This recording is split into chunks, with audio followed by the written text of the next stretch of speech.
Well, hello, folks. This will be my first video if I upload this to YouTube, and we'll go from there. This is one of the projects I've assembled and rebuilt several chainsaws. So this is a chainsaw video that we'll be doing here. And I'll flip the camera around and we'll talk about some numbers that I came up with on an older, early 066 Stihl chainsaw. And we'll look at what I came up with. So it's got the early crank on there. I stuck with rebuilding it with a 44 millimeter piston, and I did get a pop-up piston and highway and ran into some issues. So I thought I would film some of them and show you some timing numbers, since I've been watching a bunch of YouTube guys out there and been trying to educate myself on port work and how to do these chainsaws. So anyways, let's flip the camera around if I can.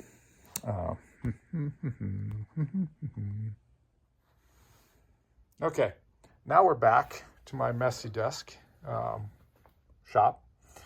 Here are some of the numbers that I have. So when I took this this piston kit, the highway cylinder, meteor cylinder, I came up with timing numbers in this area. So obviously I went with a base gasket, being there was a pop-up piston. I did do that base gasket, and so the kit that it came with was not very thick. And I did do recording of ring gaps on this one.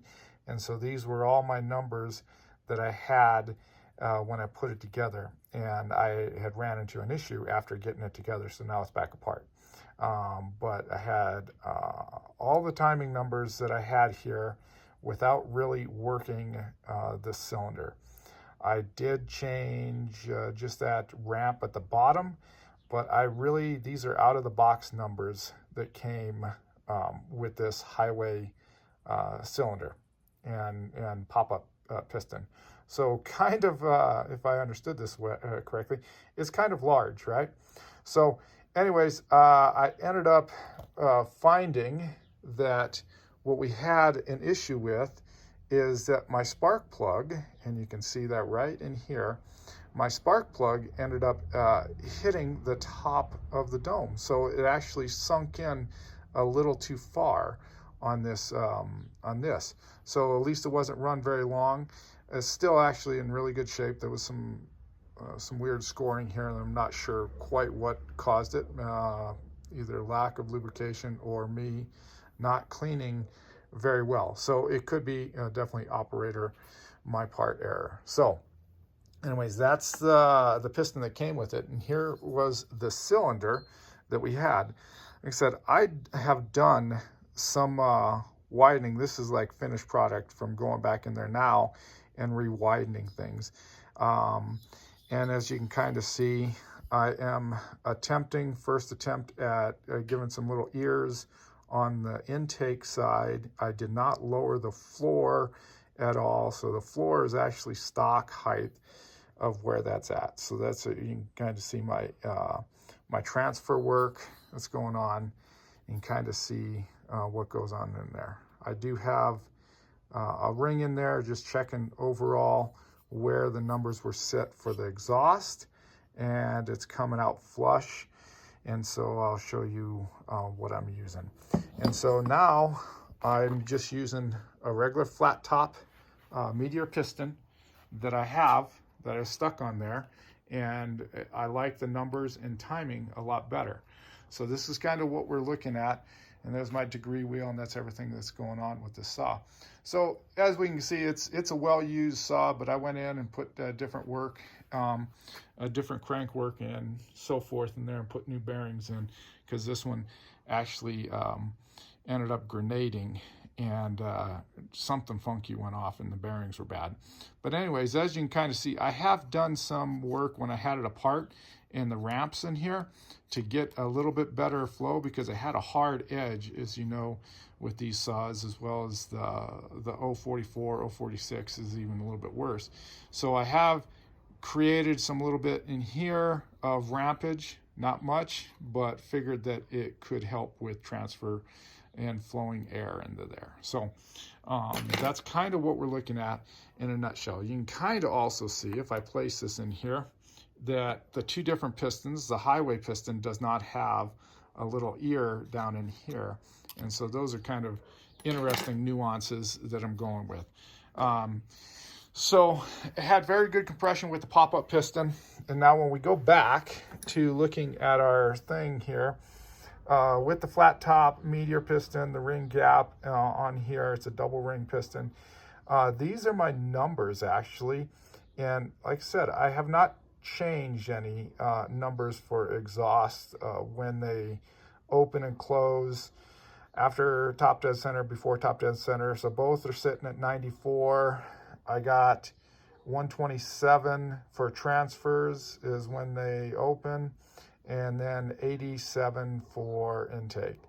I know that on the intake side, what is also some folks do to change that, and it seems like the numbers are going to be a little high. This numbers are for these sets over here. So these total openings are for the original pop-up piston. And so as you can calculate this down, this changes a little bit. My blowdown is actually going to be, taking this number minus this number, or this number minusing this number from here is what you come up with. And so I'm going to end up having 33 degrees of blowdown, which sounds like a lot of blowdown. I guess I'm at the point where we'll go ahead and run it and see where we're at.